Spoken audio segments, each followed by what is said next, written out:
Shalom chers internautes, bienvenue dans votre émission Dites-nous Pasteur.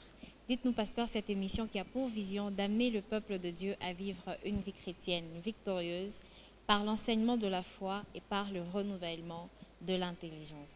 Alors pour vous aujourd'hui, nous avons retenu ce grand thème qui est l'importance de la louange et l'adoration dans la vie d'un chrétien.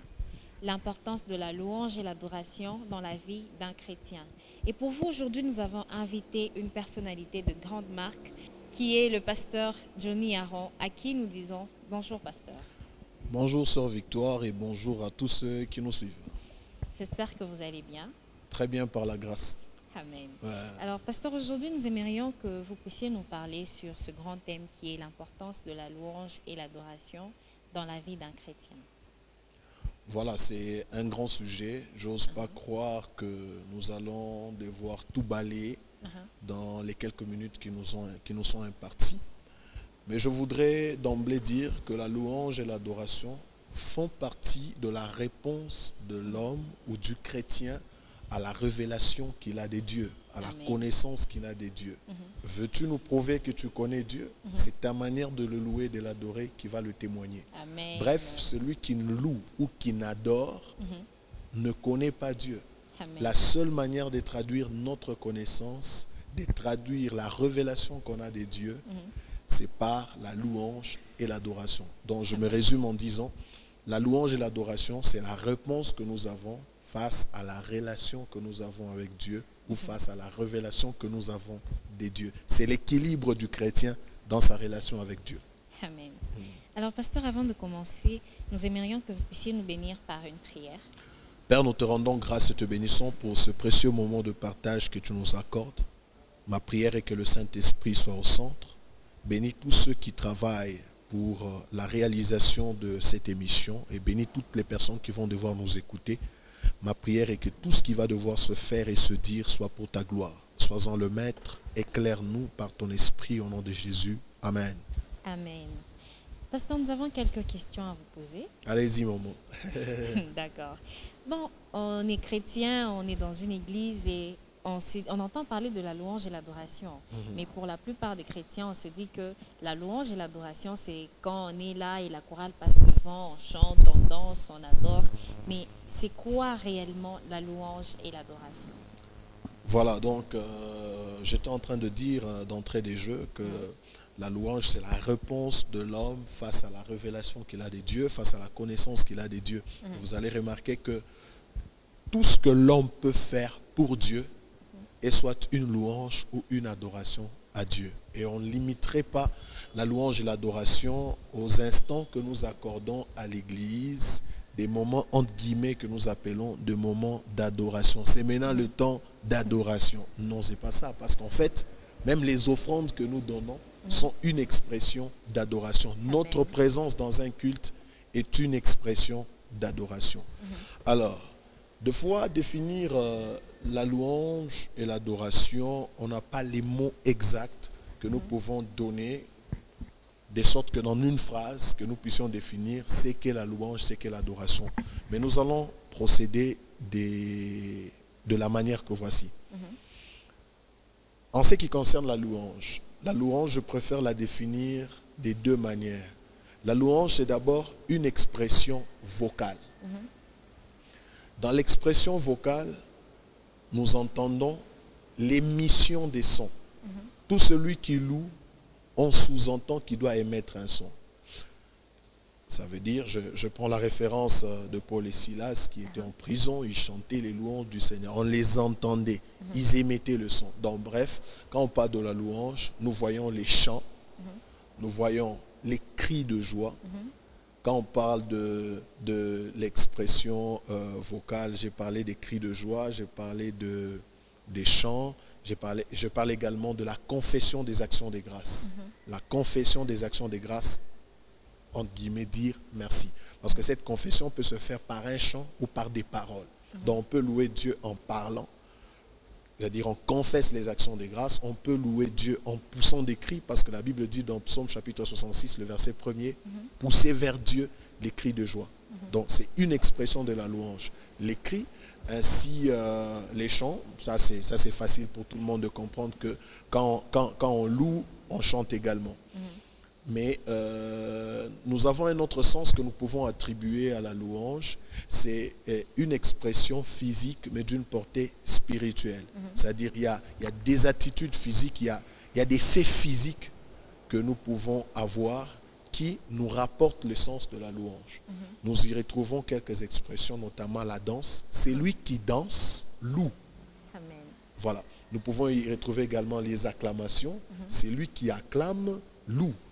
Mais également, c'est lui qui joue aux instruments, loue. Dans le psaume chapitre 150, il est dit, louez l'Éternel avec les tambourins, louez-le avec la lutte, tout ça. Quand on joue aux instruments, on loue Dieu.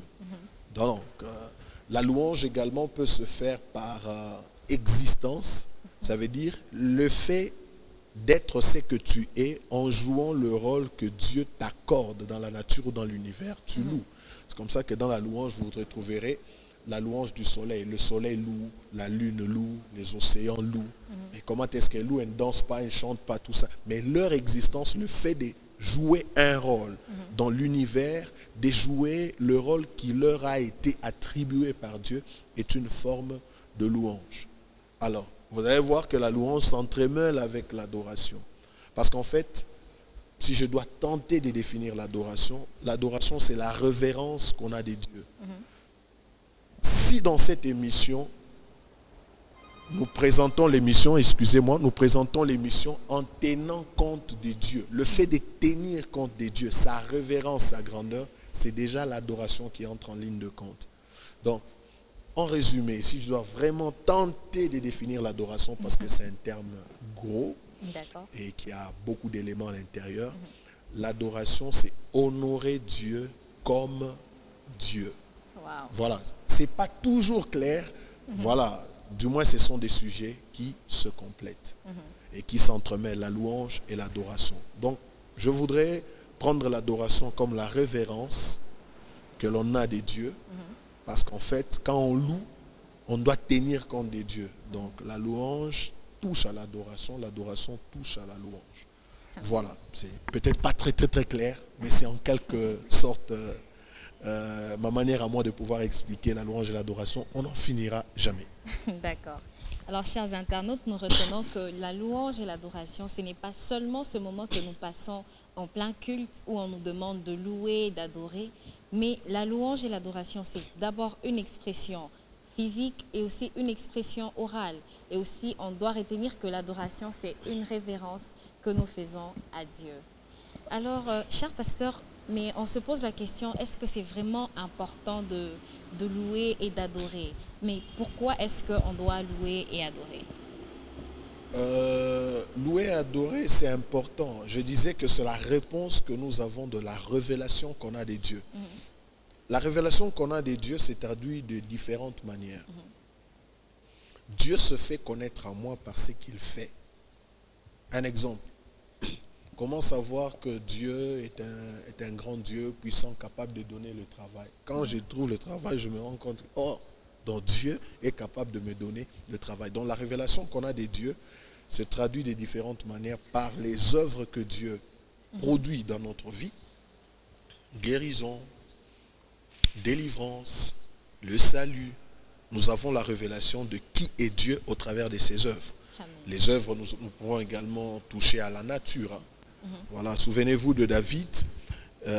Il a pu dire un jour, l'Éternel qui m'a délivré de la patte de l'ours et des griffes des lions. Voilà, il me délivrera devant cet incirconcis. Il avait la révélation de Dieu au travers de l'expérience qu'il a vécue. Les expériences que nous avons avec Dieu nous donnent la révélation de qui est Dieu. Et notre attitude, après qu'on ait la révélation de Dieu, c'est ça que j'appelle la louange et l'adoration. Comment tu réagis face à la manière des dieux de se révéler à toi? Cette réaction peut se traduire par une qualité de vie. Tu changes de comportement, de mode de vie, de fréquentation. Ça s'appelle adoration. Ça s'appelle louange. Voilà, c'est toute ta réponse, ton attitude, ta réaction après que Dieu se soit révélé à toi. Quand nous lisons les Saintes Écritures, nous découvrons un Dieu au travers des Écritures. La Bible dit, par exemple, de Jésus, sur le chemin d'Emmaüs, Jésus dit que dans les Écritures, il s'agissait de moi. Donc Moïse, les prophètes ont parlé. Il a commencé à expliquer aux disciples d'Emmaüs les Écritures qui les concernaient, en commençant par la loi, c'est-à-dire la loi de Moïse, jusqu'aux prophètes. Il parlait de lui en se référant aux Écritures. C'est-à-dire, quand nous lisons les Écritures, nous avons la révélation de qui est Jésus, nous avons la révélation de qui est Dieu. Et ceci traduit tout un comportement ou nous oblige à développer un comportement particulier parce que nous avons la révélation de Dieu. En fait, la louange et l'adoration viennent apporter un équilibre dans notre relation avec Dieu. Amen. Dieu se révèle à nous. Nous réagissons face à cette révélation. Voilà pourquoi la louange et l'adoration sont importantes, parce qu'elles viennent établir l'équilibre dans notre relation avec Dieu. Sans cet équilibre-là, on est pris pour des fous. Ça veut dire que nous ne connaissons pas Dieu, on est des insensés. Donc la louange et l'adoration viennent donner un sens dans notre relation avec Dieu. Voilà en quelques mots ce que je peux dire. Amen. Alors, pasteur, quand nous lisons dans le livre de Matthieu 4 au 9e verset, la Bible déclare et lui dit, là on parle de la tentation de Jésus dans le désert après ces 40 jours et nuits de jeûne et de prière. La Bible déclare et dit, Satan lui dit, je te donnerai toutes ces choses si tu te prosternes et m'adores. Alors on se pose la question, mais si Satan réclame aussi la louange et l'adoration et si on doit aussi adorer Dieu, bon, finalement, qui est-ce qu'on doit adorer? Non, Satan n'est pas adorable. Ceux qui lisent les Écritures savent que Satan est une créature. Lucifer est une créature. Et l'on ne peut pas adorer une créature. On n'adore que le Créateur. Voilà. Si vous avez la Bible avec vous, vous pouvez prendre, je crois, Exode chapitre 20, où la Bible, Dieu parle de lui-même. Il donne des restrictions en ce qui concerne, par exemple, la prosternation. Tu ne vas pas te prosterner devant des images taillées. Dieu se réclame une exclusivité en ce qui concerne la prosternation. Et parce que nous sommes en train de parler de la prosternation, souvenez-vous de l'histoire à Babylone, des Shadrach, Meshach, Abednego. Tout leur problème, c'est parce qu'ils ont refusé de se prosterner devant une statuette.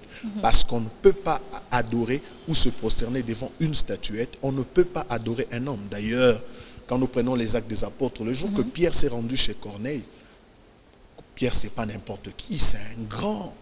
Il a des révélations, il a vécu avec Jésus. Par lui, les miracles se font. Quand il se rend chez Corneille, pour honorer Pierre, il va se prosterner devant Pierre. Mais Pierre va le relever pour dire non, je suis un homme comme toi. Ne te prosterne pas. C'est-à-dire, quel que soit ce que je peux produire comme exploit, je ne suis pas digne de recevoir la louange et l'adoration. Et je crois dans le livre d'Apocalypse, chapitre 22, Jean a voulu aussi se prosterner devant l'ange qui lui a donné la révélation des choses qui arriveraient dans la suite de temps. Mais l'ange lui a dit non, ne m'adore pas moi, adore Dieu. Donc moi je suis ton compagnon, tu n'as pas de raison de pouvoir m'adorer. La prosternation ou l'adoration est une exclusivité des dieux, du Créateur simplement. Donc il y a des tricheurs, c'est vrai. Vous pouvez avoir un homme qui voudrait s'approprier l'honneur qui est dû à Dieu. Voilà, il y a des tricheurs comme ça. Satan est un tricheur.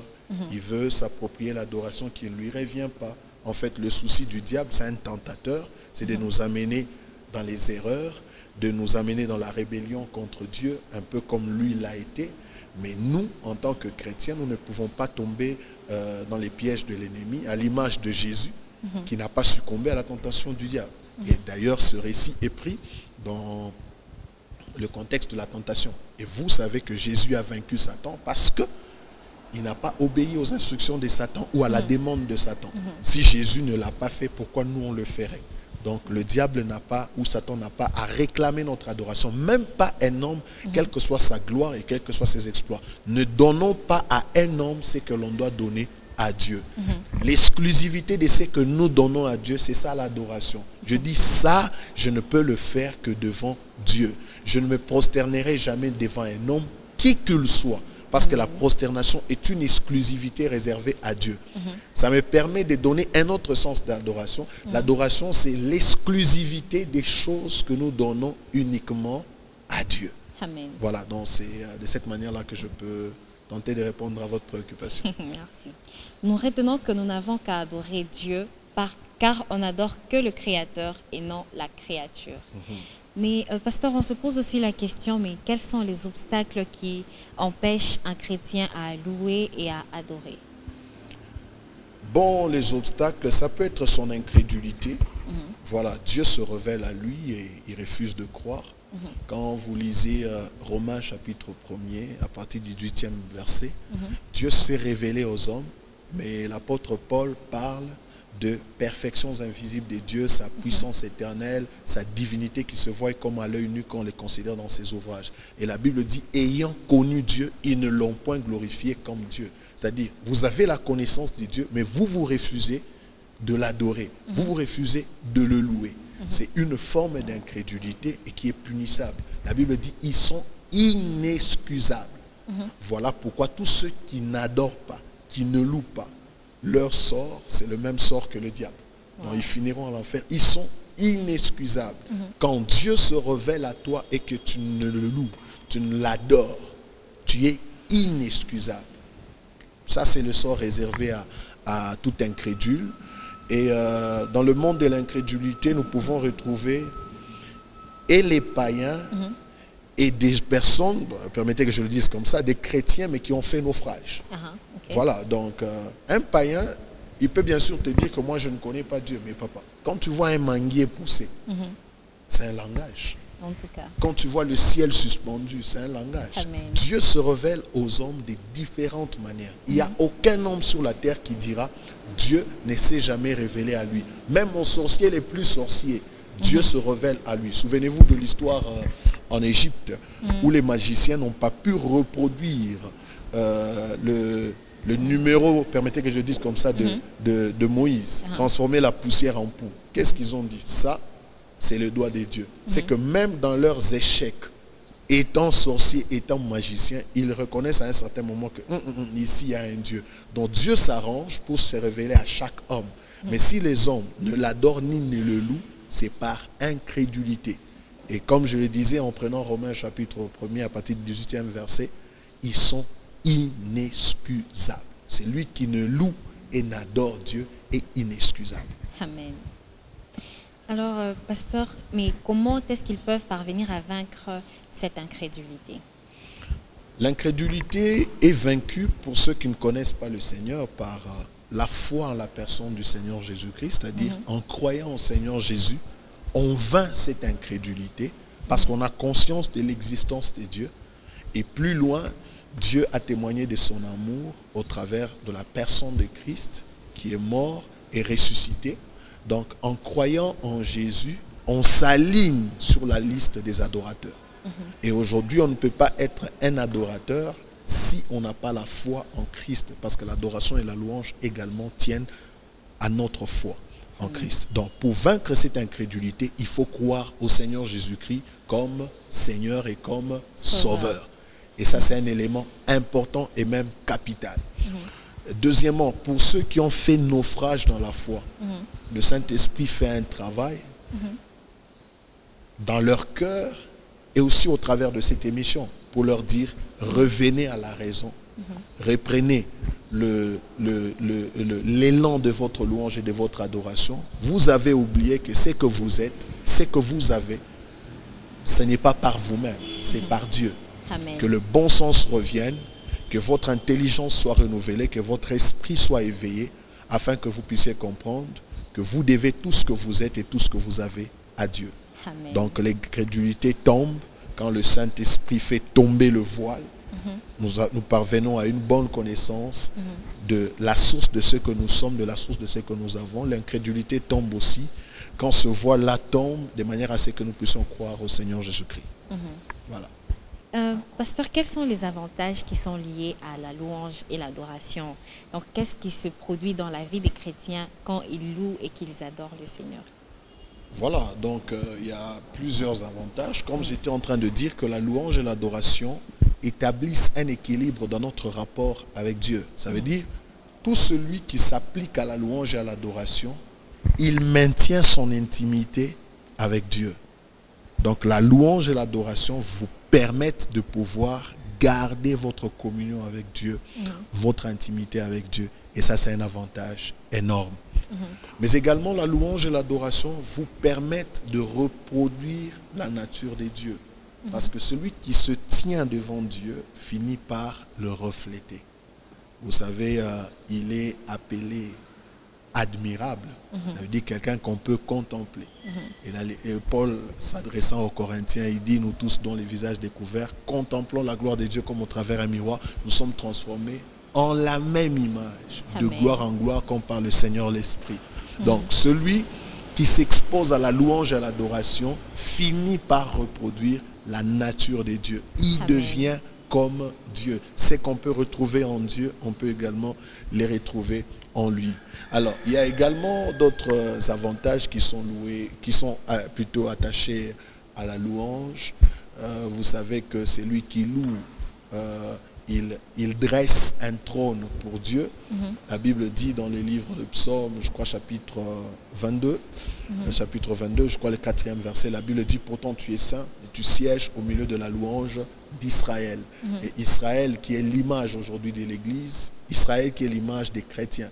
Donc, quand nous louons, nous dressons un trône pour Dieu. Et quand Dieu siège dans la louange, là où Dieu est, le ténèbre ne peut pas résister. Donc, si Dieu siège dans notre louange, ça veut dire que les maladies peuvent s'enfuir, les liens peuvent se rompre, les portes peuvent s'ouvrir. Donc, il y a beaucoup de choses qui peuvent se passer dans la vie de celui qui loue et de celui qui adore. Mais j'insiste pour dire, la louange et l'adoration établissent l'équilibre dans notre rapport avec Dieu. C'est lui qui loue, qui s'applique à la louange et à l'adoration, consolide son intimité avec Dieu. Comme pour dire, loin de la louange et de l'adoration, plutôt, n'est pas loué, n'est pas adoré, on crée une distance entre Dieu et sa personne. Donc c'est autant d'avantages que nous avons dans la louange et dans l'adoration. Amen.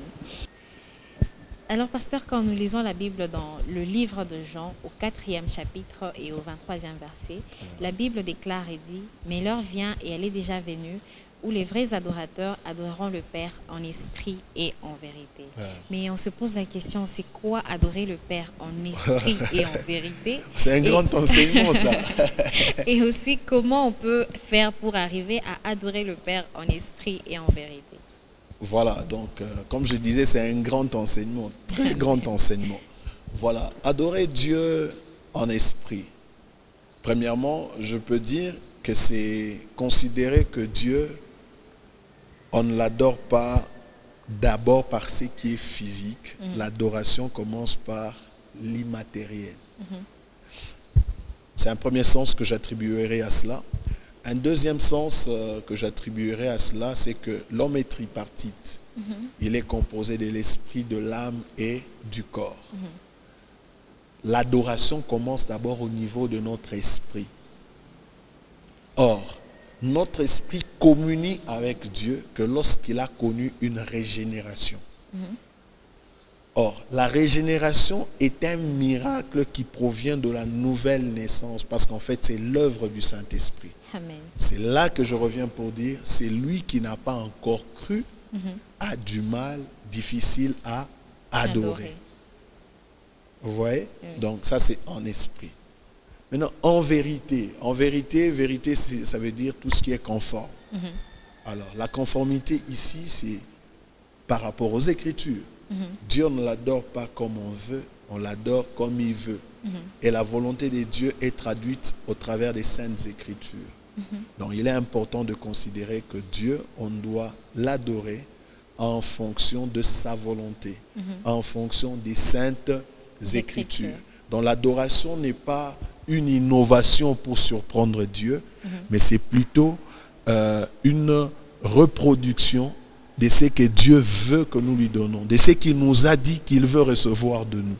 Voilà, donc c'est cela. Mais aussi un élément important que je dois mentionner, Jésus s'entretenant avec la femme samaritaine, veut aussi dire que l'adoration, c'est plus un problème d'un lieu quelconque, Comme à l'époque, c'était soit à la montagne, soit à Jérusalem. Maintenant, on peut adorer Dieu n'importe où que l'on se trouverait. Amen. Donc, si quelqu'un aime bien aller prier à des montagnes, aller adorer à des montagnes, ce n'est pas un problème. L'adoration à l'église, c'est une bonne chose. Mais l'adoration aujourd'hui n'est pas liée à un lieu géographique. Où que tu peux te retrouver, le réseau est là. Amen. Pour pouvoir adorer le Seigneur. Je disais, c'est un grand sujet, adorer Dieu en esprit et en vérité, c'est un très grand sujet.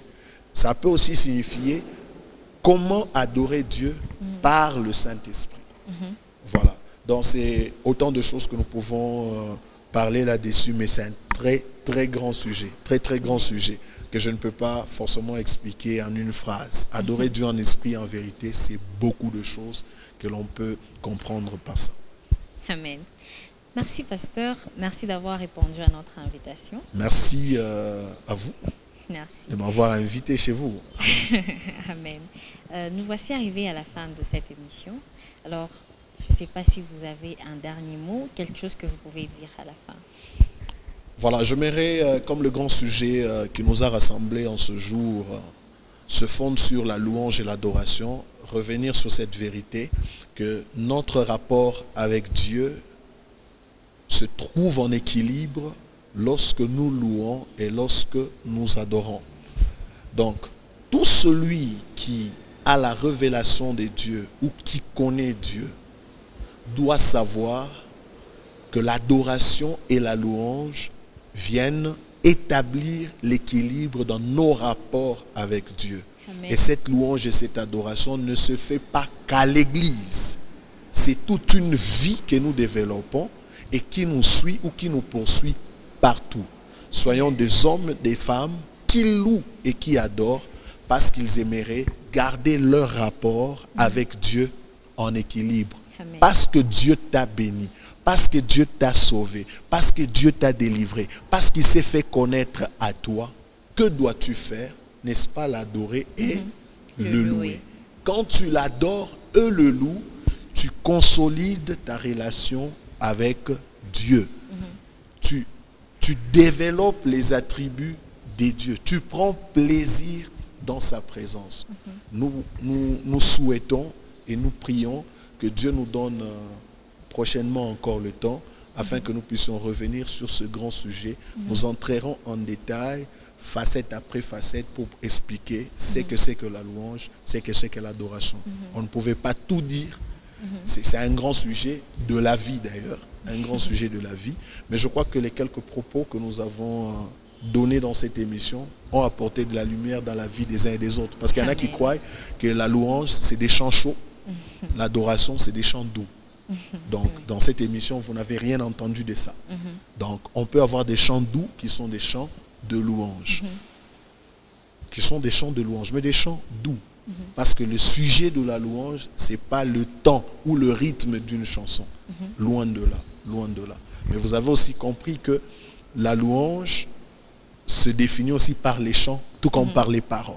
Parce qu'il y en a qui croient que quand on parle, c'est l'adoration. Quand on chante, c'est la louange. Ce n'est rien de tout ça. Donc c'est des grands sujets avec plusieurs sous-thèmes qu'il faut bien expliquer afin de pouvoir comprendre. Mais en résumé pour cette émission, c'est toute notre attitude, notre réponse face à la révélation que nous avons de Dieu. Connais-tu Dieu?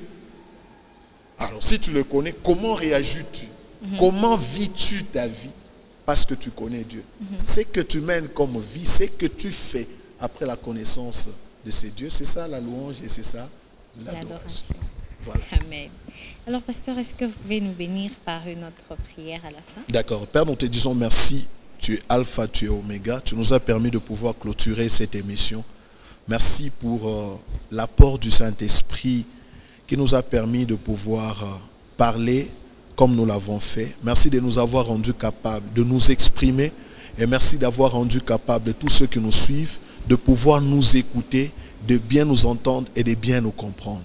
Père, nous te disons merci et nous croyons que prochainement, tu nous accorderas la même grâce afin que nous puissions revenir dans cette émission pour pouvoir édifier, ô Dieu, tous ceux qui nous ont suivis. Nous bénissons cette église et la foi triomphante. Amen. Ma prière est que tu nous amènes d'une gloire à une gloire plus supérieure. Amen. Que toute la gloire te revienne au nom de Jésus-Christ. Amen. Amen. Chers internautes, nous voici arrivés à la fin de notre émission. Dites-nous, pasteur. Et pour aujourd'hui, nous avions retenu ce grand thème qui est l'importance de la louange et l'adoration dans la vie d'un chrétien. Je pense qu'après tous ces enseignements, votre vie a changé, votre vision de ce qui est la louange et l'adoration vient de changer. Et je pense que désormais, vous allez louer et adorer le Seigneur comme il le veut. Alors nous vous fixons rendez-vous à très bientôt. N'oubliez pas d'aimer, de commenter et de partager ce lien avec tous les autres. Que Dieu vous bénisse.